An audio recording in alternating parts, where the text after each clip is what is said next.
Hello students. In the last lecture we have studied how Z follows the normal distribution, how its mean is 0 and variance is 1. Today we are going to seek some examples based on Z test. ठीक है, तो example ये है, example यहाँ पे हमने note किया है. A sample of 900 members has mean 3.4 centimetres and standard deviation 2.61 centimetres. ठीक है, एक सैम्पल जो है उसमें कितने 900 मेंबर्स है. ठीक है, तो यहाँ पे n जो है वो है 900 मेंबर्स, क्योंकि इस सैम्पल की बात कर रहे हैं. स्मॉल n आइएगा यहाँ पे, small n is equal to 900 members.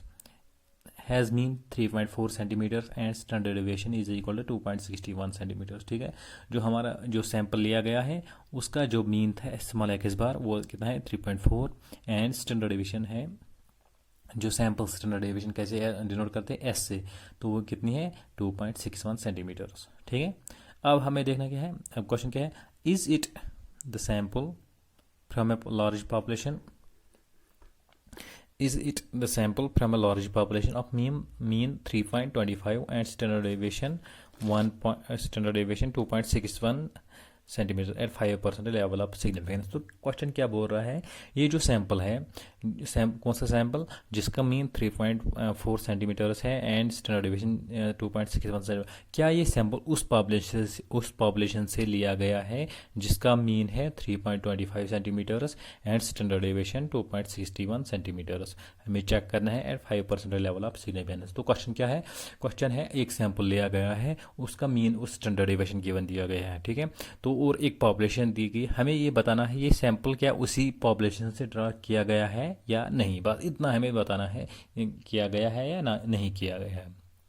ठीक है, तो हम इसमें आपको पता है जो हम जब भी हम टेस्ट करते हैं Z टेस्ट, तो कोई भी टेस्ट करते हैं उसमें 5-6 स्टेप्स होते हैं. सबसे पहले क्या होते हैं, हम नल हाइपोथेसिस अल्टरनेटिव हाइपोथेसिस को सिलेक्ट करेंगे. तीसरा जो हमने पढ़ा था उसके बाद क्या कहते हैं, उसके बाद लेवल ऑफ सिग्निफिकेंस. ठीक है, उसके बाद Z टेस्ट लगाएंगे, उसके बाद कंपैरिजन एंड कंक्लूजन निकालेंगे. ठीक है, तो पहला जो स्टेप है, सबसे पहले हमें क्या निकालना है, null hypothesis and alternative hypothesis. Null hypothesis क्या लेंगे, यहाँ पे नल हाइपोथेसिस लेंगे जो ये सैंपल है ये हमने उसी पॉपुलेशन से लाया है जिसका मीन दिस एंड दिस है. ठीक है, जो गिवन वैल्यू दी गई. ठीक है, ये देखो नल हाइपोथेसिस क्या है, the sample mean has been drawn from the population with mean mu is equal to 3.25 and standard deviation is equal to 2.61 centimetre. ठीक है, नल हाइपोथेसिस क्या है, ये जो सैंपल है ये हमने इसी पॉपुलेशन से ड्रा किया है. ठीक है, अल्टरनेटिव हाइपोथेसिस क्या होगी, नहीं ये उस पॉपुलेशन से नहीं ड्रा किया, you can write it like that. Alternative hypothesis is equal to H1 such that the sample has not been drawn from the population with mean this and this. और indirectly आप ऐसे लिख सकते हो H1 mu is not equal to 3.2. ये और ये same ही है. जब आप ये लिखोगे या ये लिखोगे वर्ड्स में, ये एक ही बात है. ठीक है, अब यहाँ पे लिख सकते हो म्यू इज इक्वल टू 3.25, वो भी सेम था. यहाँ पे आपको समझाने के लिए मैंने इसको थोड़ा डिस्क्रिप्टिव लैंग्वेज में लिखा है. ठीक है, the sample has been drawn from the population with mean 3.25 and standard deviation 2.61 centimetres. ठीक है, तो ये बन गया नल एंड अल्टरनेटिव. उसके बाद हमें लेवल ऑफ सिग्निफिकेंस वो गिवन दी गई है, 5% लेवल ऑफ सिग्निफिकेंस है. ठीक है, तो स्टेप 3 में है क्या है, level of significance is equal to 5% which is equal to 0.05. ठीक है, अब उसके बाद हम टेस्ट लगाएंगे. Test under H naught is, ठीक है, Z is equal to x bar minus mu divide by sigma by root n, जो फॉलो करता है normal distribution with mean 0 and variance 1. ये कैसे फॉलो करेगा, क्योंकि यहाँ पे n जो है लार्ज है, n कितना है 900 है यहाँ पे, तो लार्ज होता है. जब भी n ग्रेटर देन 30 होगा वो उसको लार्ज सैंपल कहते हैं, लेस देन 30 है उसको स्मॉल सैंपल कहते हैं. ठीक है, तो यहाँ पे n लार्ज है, उस वजह से ये फॉलो करेगा normal distribution with mean 0 and variance 1. ठीक है, ये हमने ऑलरेडी पिछले लेक्चर में देखा है. नाउ इसमें से कौन कौन सा वैल्यू गिवन दिया गया, चूँकि एक्स बार भी है, म्यू भी है, सिग्मा भी है, रूट भी एन भी है. हम ये यहाँ पे लिखेंगे we are given that x bar कितना है 3.4 सेंटीमीटर्स है, म्यू कितना है 3.25 है, उसके बाद सिग्मा कितना है 2.61 है, एन कितना है 900. तो सिंपली हमें क्या करना है, ये वैल्यूज हमें सबस्टिट्यूट करने हैं. Therefore Z is equal to x bar का वैल्यू देंगे 3.40 माइनस 3.25 म्यू का divide by sigma 2.61 under root of 900. ठीक है, ये आ जाएगा 0.25 एंड 0.15 आ जाएगा. जब इसको माइनस करेंगे तो ये आएगा 2.61 divide by under root of 900 is equal to 30। जब इसको मल्टीपल करेंगे, क्योंकि ये डिवाइड में है, ये ऊपर आएगा तो ये मल्टीपल बनेगा इसका, तो ये बन गया 0.15 मल्टीपल बाई 30 डिवाइड बाई 2.61। ठीक है, जब इन दोनों को डिवाइड करेंगे तो ये बन जाता है 1.724। तो जड़ कैलकुलेटेड, ये कंप्यूटेड वैल्यू है जो हमने कंप्यूट किया है, इसको जड़ कैलकुलेटेड कहते हैं या जड़ कंप्यूटेड वैल्यू आप जड़ कहते हैं। ठीक है, तो क्योंकि ये हमने कैलकुलेट किया है, इसको मैंने लिखा है जड़ कैलकुलेट। ठीक है, या आप ऐसे ही सिर्फ जड़ भी लिख सकते हो, ऐसा कोई नहीं, मतलब ये हमने याद रखने के लिए जड़ का ये जो वैल्यू है ये हमने कैलकुलेट किया है 1.724। ठीक है, यहाँ पे आपको एक बात याद रखनी है, अगर यहाँ पे जो नल अल्टरनेटिव हाइपोथेसिस क्या थी, अल्टरनेटिव हाइपोथेसिस थी mu is not equal to 3.25। तो यहाँ पे आपको याद रखना है ये टू टेलर टेस्ट है। ठीक है, जब भी हम टू टेलर टेस्ट की बात करते हैं तो क्रिटिकल रीजन दोनों साइड में आता है। ठीक है, ये टू टेलर कैसे कहा गया, क्योंकि यहाँ पे क्वेश्चन से है हमें बताना है, ये अगर ये ज़्यादा भी होगा तब भी ये नहीं होगा, अगर ये कम होगा तो तब भी नहीं। फॉर एग्जांपल इसका क्या मतलब क्या, जो सैम्पल मीन जो हमारा सैम्पल है और जो पॉपुलेशन है, हमें देखना था जो सैम्पल है वो पॉपुलेशन से ड्रा किया गया या नहीं है, हमें सिर्फ ये बताना है। तो किया गया है या नहीं में ये आएगा, जब बड़ा भी होगा या छोटा भी होगा, इसका मतलब है नॉट इक्वल टू। ठीक है, तो इस वजह से ये टू टेलर्ड सैंपल है। तो जब भी टू टेलर्ड सैंपल में है, अगर फिर यहाँ पे माइनस आएगा तो हम उसको मॉड वैल्यू लेते हैं, प्लस वैल्यू बनाते हैं। ठीक है, वो भी हम आगे एग्जांपल में देखेंगे। कभी अगर माइनस आ गया तो हम उसको डायरेक्टली पॉजिटिव, मतलब कंपेयर करने के लिए पॉजिटिव वैल्यू लेते हैं, क्योंकि माइनस में कंपेयर करना थोड़ा डिफिकल्ट हो जाएगा आपको। क्रिटिकल वैल्यू क्या होता है, क्रिटिकल वैल्यू होता है टेबुलेटेड वैल्यू। ठीक है, 5% लेवल, क्योंकि हमने 5% जड़ अल्फा होता है, अल्फा जो होता है वो लेवल ऑफ सिग्निफिकेंस वो होता है जड़, क्योंकि हमारी लेवल ऑफ सिग्निफिकेंस 0.05 है, वो two tailed Z value at 5% level of significance is equal to 1.96। ये आपको हमेशा याद रखना है। ठीक है, Z 0.05 is equal to 1.96, Z 0.01 is equal to 2.58। ठीक है, 1% at 1% level of significance it is 2.58, at 0.5% level of significance it is 1.96। ठीक है, तो ये बन गया हमें क्रिटिकल वैल्यू, यह बन गया कैलकुलेटेड वैल्यू। ठीक है, अब जो कैलकुलेटेड वैल्यू है वो होना चाहिए क्या, लेस देन किससे, टेबुलेटेड से। ठीक है,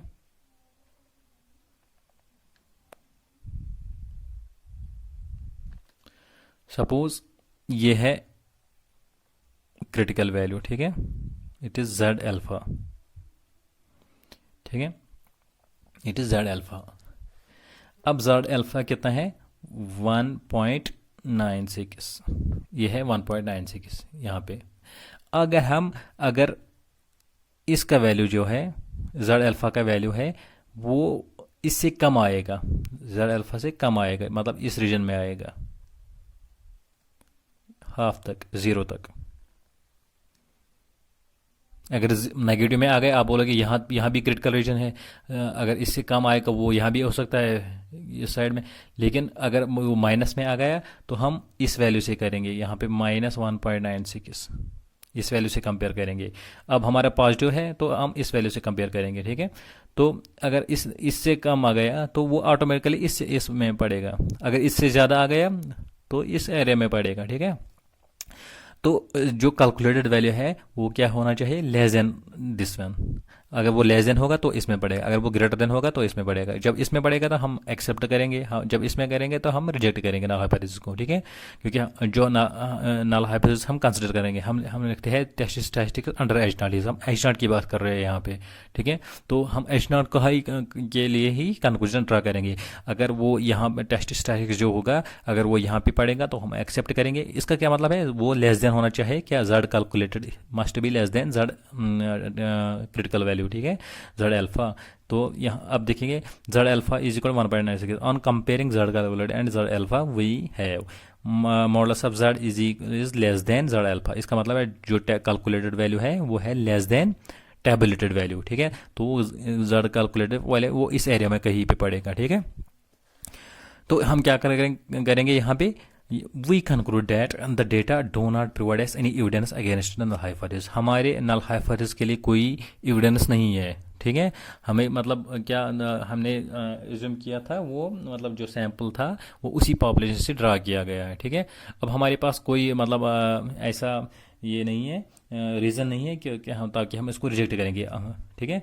वही कंक्लूड दैट द डेटा, हम डेटा की बात करें, एक्चुअल में हमें पता नहीं क्या है, जो भी हम डेटा दे रहे हैं हम उसकी बात कर रहे हैं, जो भी हमारे पास डेटा है हम डेटा की बात कर रहे हैं। एक्चुअल में क्या होगा हमें उसे कुछ लेना देना नहीं है, जो भी हमें डेटा गिवन देगा हम उसी के बेसिस पे बात करेंगे, ठीक है। We conclude that the data do not provide us any evidence against the null hypothesis। वो null hypothesis के against में कोई evidence नहीं दे रहा है, which may therefore be accepted। तो हम इसको क्या करेंगे, accept, जब हमारे उसके खिलाफ कोई evidence ही नहीं है, कोर्ट में अगर मुजरिम के खिलाफ कोई evidence नहीं है तो इसको हम बेकसूर करार देते हैं एट 5% लेवल ऑफ सिग्निफिकेंस, ठीक है। तो कंक्लूड क्या करें हम, ड्रा कंक्लूजन क्या निकालेंगे हम फिर, the sample with mean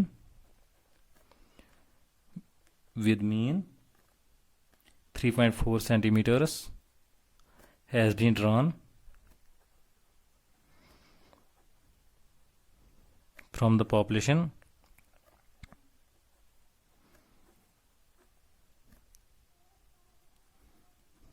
with mean to क्या था उसका 3.25 एंड स्टैंडर्ड डेविएशन 2.61, ठीक है। तो कंक्लूड करेंगे जो सैंपल था वो इसी पॉपुलेशन से ड्रा किया गया था जिसका मीन था दिस एंड दिस, ठीक है, समझ आ गया। तो अब हम नेक्स्ट एग्जांपल देखेंगे यहाँ पे, ठीक है।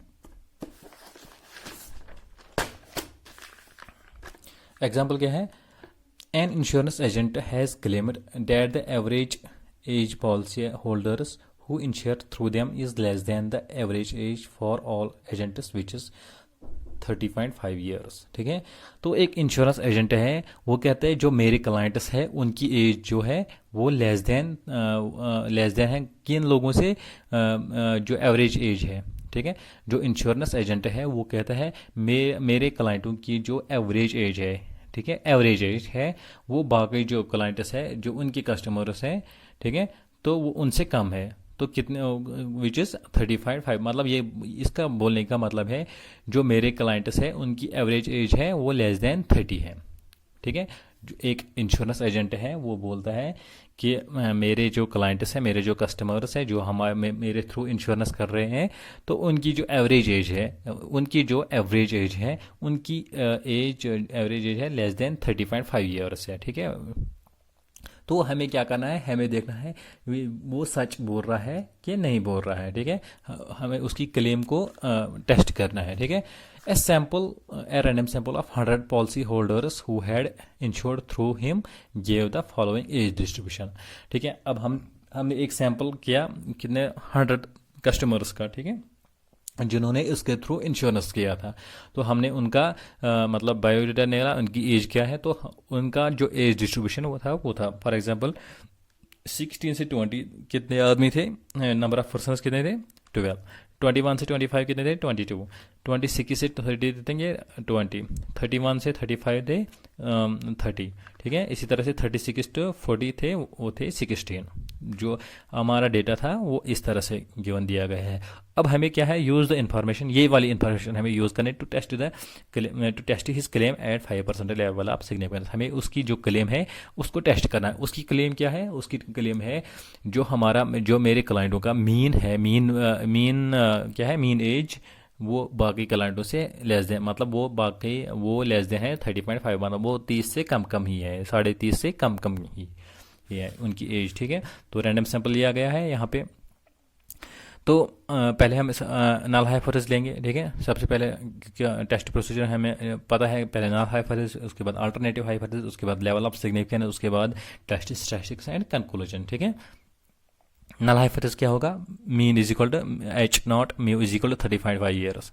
हम नल हाइपोथेसिस लेंगे क्या, उसका हम नल हाइपोथेसिस में आपको पता है हमेशा क्या होता है, it is a hypothesis of no difference, therefore we will keep the mean of the customers. ये जो इंश्योरेंस एजेंट है, जो उनके मतलब इंश्योरेंस एजेंट्स है, वो जो उनके कस्टमर्स हैं उनकी एज भी हम 30.5 ईयर्स रखेंगे। ठीक है, जो उनका मीन है वो भी हम 35 ईयर्स रखेंगे। That is the sample mean x bar and the population mean is do not differ significantly, उनमें ज़्यादा फर्क नहीं है। तो अल्टरनेटिव नल हाइपोथेसिस में क्या लिखेंगे हम, उनके जो इसकी क्लाइंट्स, जो क्लाइंट क्लेम कर रहा था मेरी एज जो है वो है बाकी से कम है, तो पहले नल हाइपोथेसिस में लिखेंगे हम उनकी एज जो बराबर है। ठीक है, जो बाकी क्लाइंट्स है और इनके क्लाइंट्स हैं तो उनकी जो एज है, एवरेज एज है, वो सेम टू सेम है, मतलब उसमें ज़्यादा फर्क नहीं है। एवरेज एज क्या है, एवरेज अल्टरनेटिव क्या है, अल्टरनेटिव हाइपोथेसिस वो होगी इसकी क्लेम क्या है,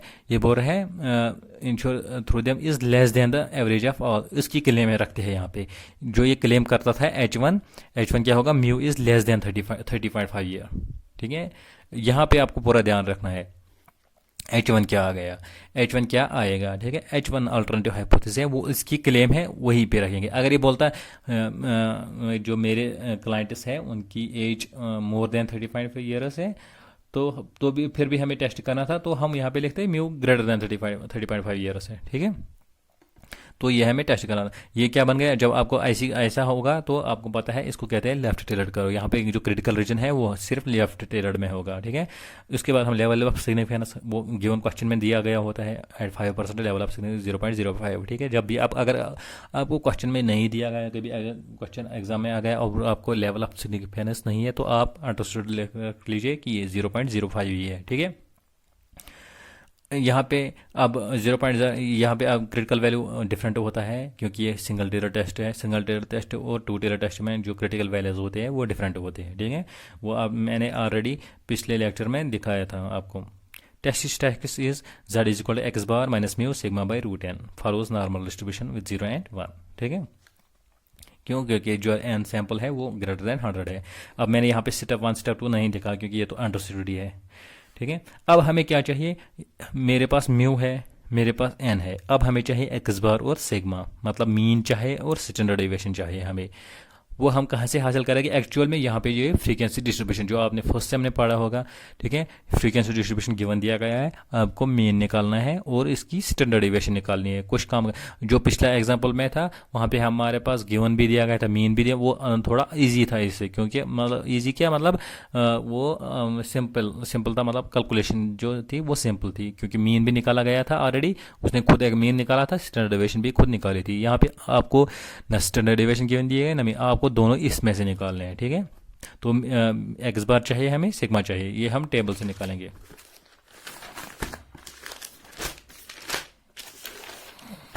ठीक है, यहाँ पे मैंने यहाँ लिखा है। ठीक है, एज है 60 20 21 25 26 30 31 35 36 40, ये है नंबर ऑफ पर्सनस। ठीक है, जो गिवन क्वेश्चन में दिए गए हैं। उसके बाद हमें मिड पॉइंट निकालना है, क्योंकि पहले आपको पता होना चाहिए जो भी हमें फार्मूला में यूज करेंगे वही हम निकालेंगे। एक्स बार किसके बराबर होता है, 1/n summation of f into x. X क्या होता है, एक्स होता है mid point in terms of continuous frequency distribution, x is the mid point. ठीक है, तो हमें मिड पॉइंट निकालेंगे। मिड पॉइंट क्या होता है, this plus this divide by 2, 16 plus 20 कितना हो गया, 36 डिवाइड बाई 2 हो गया 18। ठीक है, इसी तरह से this plus this divide by 2, 25 प्लस 21 कितना हो गया, वो हो गया 46 divide by 2 is equal to 23। इसी तरह से सबको ऐड करके डिवाइड 2 करना है, तो यहाँ पे आ जाएगा मिड पॉइंट। ठीक है, तो इसके बाद क्या करना है, एफ हमें चाहिए, ये होता है एफ, ये होता है एक्स। अब चाहे हमें एफ एक्स, तो 12 दिस इंटू दिस हो गया ये 22 इंटू 23 506, 20 इंटू 28 560,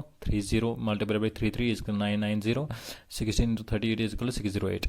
तो हमें इसका समेशन का मतलब है सम, तो इसका सम चाहे वो होता है 2880। तो मीन क्या आ जाएगा, 1/n is equal to summation of frequency is equal to 100। तो 100, क्योंकि हमारे पास जो 100 क्लाइंट्स ने हमने उठाया था, तो जो सैम्पल साइज है वो यहाँ पे 100 है, तो ये आ जाएगा 2880 विच इज इक्वल टू 28.80। एक तो आ गया। ठीक है, जो मीन है वो आ गया। अब हमें निकालेंगे sample standard deviation. S square किसके बराबर होता है, 1/n summation of f x square minus x bar का होल स्क्वायर। ठीक है, तो हमें चाहिए एक्स बार, तो ऑलरेडी यहाँ पे आ गया। ठीक है, अब हमें चाहिए एफ एक्स स्क्वायर, ठीक है, एक्स खाली एक्स का स्क्वायर करना है, एफ का स्क्वायर नहीं करना है। ये आप फार्मूला याद रख लीजिएगा। इसमें बहुत से फार्मूलाज हैं, इसमें मतलब शॉर्टकट मेथड है, ठीक है। तो डिविजन मेथड है, हम डिविजन भी ले सकते थे, वो मतलब इजी हो जाता है, उसमें हम लिखे थे मतलब कोई भी यहाँ से वैल्यू लिखते।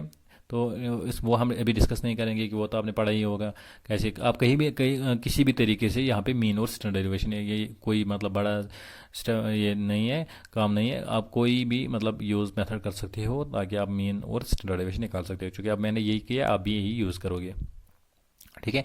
तो अब हमें चाहे एफ एक्स तो आ गया, हमें चाहे एक्चुअल में एफ एक्स स्क्वायर, उसके बदले हमें पहले एक्स स्क्वायर चाहिए। एक्स स्क्वायर क्या करना है, इसका square 18 square is equal to this, 23 square is equal to this, 28 square this, 30 square this, 38 square is equal to this. अब हमें क्या करना है, इसको मल्टीपल करना है एफ के साथ। 12 into 324 is equal to 3,888, 20 into this, 22 into this 529 which is equal to this. इस तरह सब कैलकुलेशन करोगे तो यहाँ पे आ जाएगा summation of f x square which is equal to 36980, ठीक है। अब हमें वैल्यू आ गए। एस स्क्वायर किसके बराबर होता है, 1/n summation of f x square minus x bar का होल स्क्वायर, ठीक है। वो कितना है, 1/100, 1/100, this is this value and minus x bar है 2880 का स्क्वायर। जब इसको डिवाइड करेंगे 100 से तो ये आ जाएगा 869.80, ये आ जाएगा। जब इसका स्क्वायर करेंगे ये अब आ जाएगा 829.44। जब इनका माइनस करेंगे वो बन गया 40.36। इसका मतलब है एस स्क्वायर की बात हम निकाल कर रहे थे, एस स्क्वायर इसके बराबर है। तो ये एस स्क्वायर, ये सैम्पल वेरिएंस है, हमें चाहे सैम्पल स्टैंडर्ड डेविएशन कैसे निकालेंगे, इसका रूट निकालेंगे, विच इज इक्वल टू 635। हमें पता है for since sample is large sigma square estimate is approximate, ये पॉपुलेशन स्टैंडर्ड डेविएशन है, पॉपुलेशन स्टैंडर्ड डेविएशन, यह है sample standard deviation, sample standard deviation, ठीक है। जब सैम्पल साइज लार्ज होता है, जो पॉपुलेशन स्टैंडर्ड डेविएशन होता है वो अप्रॉक्सीमेटली, इसको अप्रॉक्सीमेटली कहते हैं, वो किसके बराबर होता है, सैम्पल स्टैंडर्ड डेविएशन के अप्रॉक्सीमेटली, ठीक है। तो हम इसका मतलब है हम सिग्मा का यही वैल्यू ले सकते हैं। तो सिग्मा, इसका मतलब है सिग्मा इज इक्वल टू 635, ठीक है। अब हमारे पास सिग्मा भी आ गया और एक्स बार भी। अब हम टेस्ट यूज़ कर सकते हैं। Now Z is equal to 28.80, ये एक्स बार है, ये म्यू है, सिग्मा है, रूट एन है, ठीक है। सिग्मा एक्स बार रूट एन, तो ये आ जाएगा, जब इसका डिफरेंस निकालेंगे ये आ जाएगा 1.70 divide by 6.35 divide by under root of 100 is equal 10। तो ये जब इसको डिवाइड करेंगे ये बन गया 0.35, यह आ गया -1.70 डिवाइड बाई 0.35। जब इसका करेंगे तो आ जाएगा -2.6381, ठीक है। अब यहाँ पे देख लीजिए,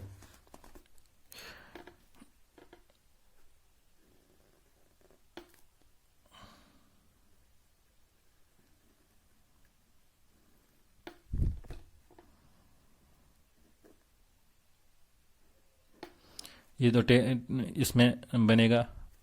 अब जो, तो ये क्रिटिकल वैल्यू है -1.645। अगर इससे नीचे नीचे आ जाएगा वैल्यू तो, या मतलब इससे लेस देन आ जाएगा तो वो इस एरिया में पड़ेगा। अगर इससे ग्रेटर देन आ जाएगा तो वो इस एरिया में पड़ेगा। जब इससे लेस देन होगा तो हम रिजेक्ट करेंगे, जब इससे बड़ा होगा तो हम एक्सेप्ट करेंगे, ठीक है। जो क्रिटिकल वैल्यू है वो है -1.645, ठीक है। जेड कैलकुलेटेड है, माइनस जो हमने कैलकुलेट किया वो था -2.681। तो -28 वो यहाँ पे आएगा कि ये -1 तो जो -2 है वो यहाँ पे कहीं पे आएगा, ठीक है। अगर ये -2 है तो ये है -2 से भी ज़्यादा, तो यहाँ पे लगभग आएगा, तो ऑटोमेटिकली रिजेक्ट हो जाएगा, ठीक है। जो नल हाइपोथेसिस है वो रिजेक्ट हो जाएगा, ठीक है। तो या अगर इसका मॉडुलस वैल्यू लेंगे तो आ जाएगा 2.61। जब ये लेस देन होगा तो ये बन गया ग्रेटर देन 1.645। तो ये बन गया क्या, ग्रेटर देन, जो कैलकुलेटेड वैल्यू है वो बन गया किससे, इससे ग्रेटर देन। तो ये भी रिजेक्ट हो जाएगा। मतलब ये आप ऐसे ही लिख सकते हो या ऐसे लिखोगे तो यहाँ पे जो है नल हाइपोथेसिस वो रिजेक्ट हो जाएगी। इट इज़ सिग्निफिकेंट, मतलब इसका मतलब क्या है, यहाँ पे जो डिफरेंस है वो बहुत बड़ी है, at 5% level of significance, hence we reject the null hypothesis H naught. यहाँ पे हम नल हाइपोथेसिस को एक्सेप्ट रिजेक्ट करेंगे। At 5% level of significance and conclude that, conclusion क्या निकालेंगे, and conclude that the insurance agent claim, जो उसकी claim क्या थी, उसकी क्लेम थी that the average age policy holders who insure through him is less than the average age for all agents is valid, जो उसकी क्लेम थी वो वैलिड है। हम यही कंक्लूड करेंगे, जो उसने बताया था वो उसकी जो उसकी क्लेम थी वो वैलिड है, क्योंकि जो हमारी नल हाइपोथेसिस है वो रिजेक्ट हो गई और हमारी अल्टरनेटिव हाइपोथेसिस थी वो एक्सेप्ट हो गई, तो उसकी क्लेम ठीक हुई। अगर होपफुली हम जो नेक्स्ट लेक्चर होगा उसमें कुछ और एग्जाम्पल लेंगे कि स्टैटिस्टिक्स पे। ठीक है, ओके।